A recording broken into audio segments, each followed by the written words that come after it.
Finally, our last chapter is on being a leader. This is chapter 6, last one we'll cover this week. This is a chapter here that I think, of course, I think you should read them all, but definitely should go through and read this one, especially in the areas of comparing management to leadership. You know, we've all experienced leadership, and we know probably know what the qualities of a good leader is.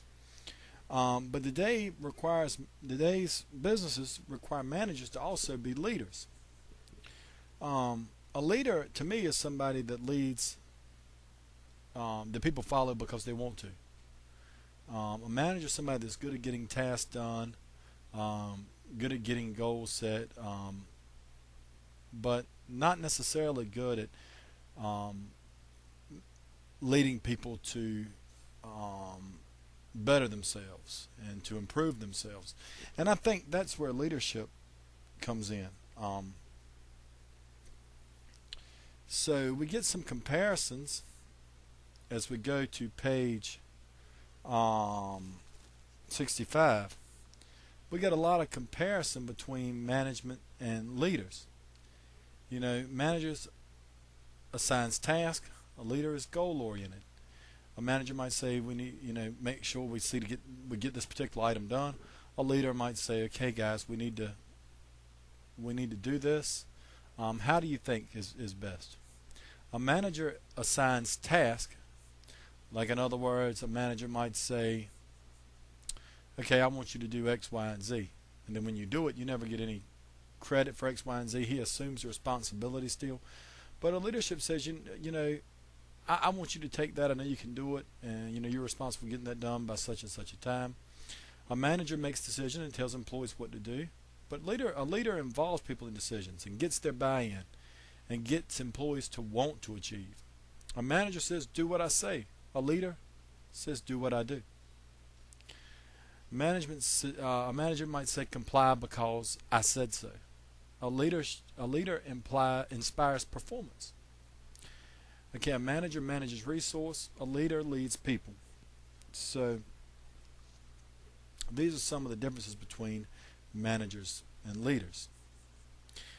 Okay, self-improvement requires knowing your strengths and weaknesses. Okay, we can try to make our weaknesses into strengths, although that's not a real good use of our time. Our best thing is to identify our strengths and to use them. Okay, we also want to be authentic, genuine, and lead by example. If you look at the traits on page 65, in order to effectively and consistently lead people, you must be authentic, credible, exemplary, respectful, motivational, and inspirational. So to become a good leader, it takes a lot of time, it takes a lot of practice, it takes a lot of patience, but it is the best way to manage as well.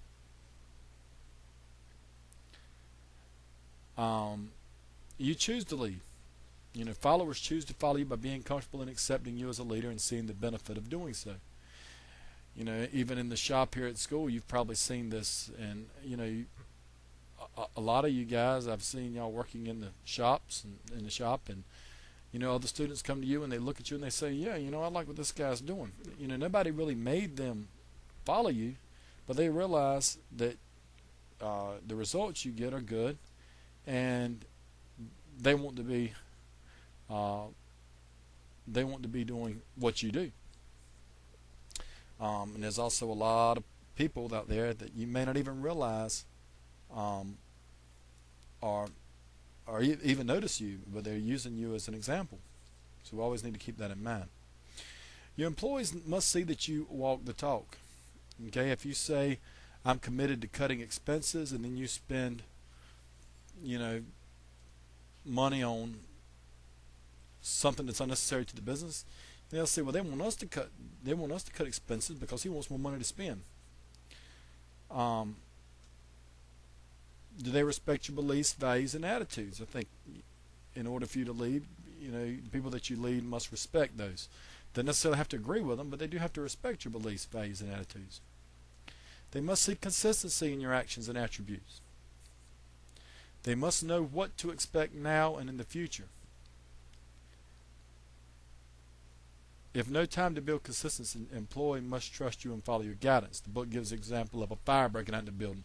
We don't have time to say, hey, what's the best method we don't have time to draw consensus.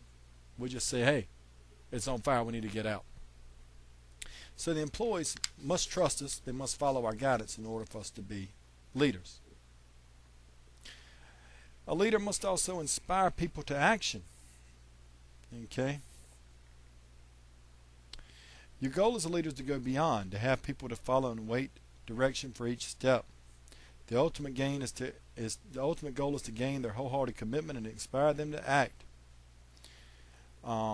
This is called a higher ground leadership.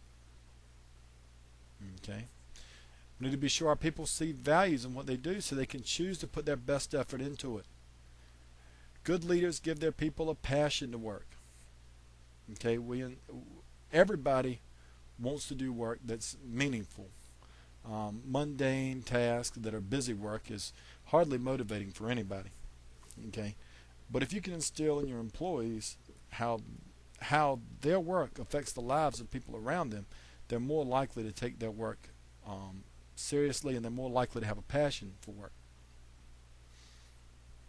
Provide the environment where all have the opportunity to succeed and be inspired, dedicated employees. Hire and retain the right people by matching the right people with the right job and responsibilities.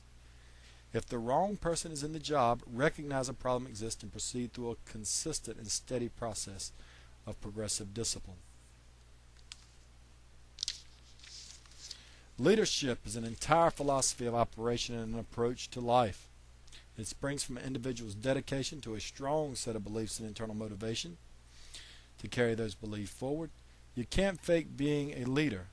You have to be a living example. If you are, others will follow. And one quote that I always liked, though I don't know who said it, if you're leading and no one's following, you're not leading at all. You're simply going for a walk. I want to encourage all of you to go through and read chapter 6. There's some very, very good information in chapter 6. It will be on the test. And I think it will benefit us all to read, all 3 chapters, obviously. But, spend some time on chapter 6. It's the one that I've gone through the quickest. But the reason I have is because there's a lot of information in that book that I can't give you through a lecture. You're really going to have to read it. All right. Well, that's this week's lectures. I hope you enjoy.